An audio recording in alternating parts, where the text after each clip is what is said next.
অ্যান্টিকের মাঠে পাওয়ার প্লেতে টাইগারদের one of the finest batter Liton দাসকে নিয়ে ভারতের গেম প্ল্যান ছিল স্পষ্ট। বাতাসের বিপরীতে বাউন্ডারি লাইনে একজন ফিল্ডার পজিশন নেয় যাতে সেদিকে শট খেলতে প্রলুব্ধ হন টাইগার ওপেনার।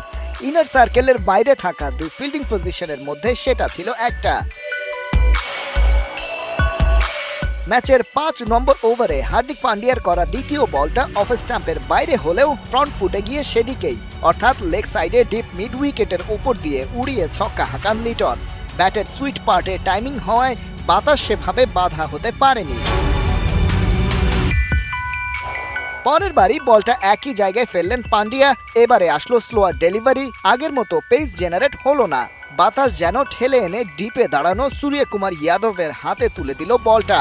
ফ্লোয়ারে হাওয়ার বিপরীতে শট খেলতে যাওয়াটাই কাল হয়েছে লিটনের জন্য। পাক্কা 9 বছর ধরে ইন্টারন্যাশনাল ক্রিকেট খেলা লিটন দাস এই হাওয়া আর স্লোয়ারকে ডিল করতে পারেননি একদম। অবশ্য সেটাই আবার করে দেখিয়েছেন লিটনের ফেরার পরেই নামা নাজমুল শান্ত। পান্ডিয়ার বলেই ফাইন লেগের ওপর দিয়ে হাওয়ায় ভাসিয়ে একই ওভারে বল দুবার বাউন্ডারি ছাড়া করেন টাইগার কাপ্তান। সেক্ষেত্রে ব্যাট বলের সর্বোচ্চ সফল টাইমিং না পেলেও ব্যাটারকে এই ধরনের ক্ষেত্রে বাঁচিয়ে দেয় বাতাস।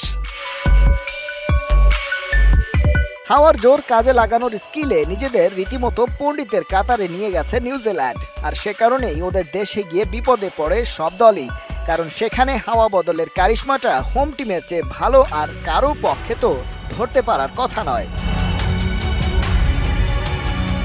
কেবল গায়ের জোরে নয়, এভাবেই প্রতিপক্ষ আর কন্ডিশন বিবেচনায় নিজেদের গেম প্ল্যান সাজাতে হয়। সেই অনুযায়ী দরকার পড়ে পর্যাপ্ত অনুশীলনের। বাংলাদেশ দলের তেমন প্রসেসের ভেতর দিয়েই যাওয়ার কথা, কিন্তু মাঠের খেলায় তার কোনো প্রতিফলন দেখা যাচ্ছে কি?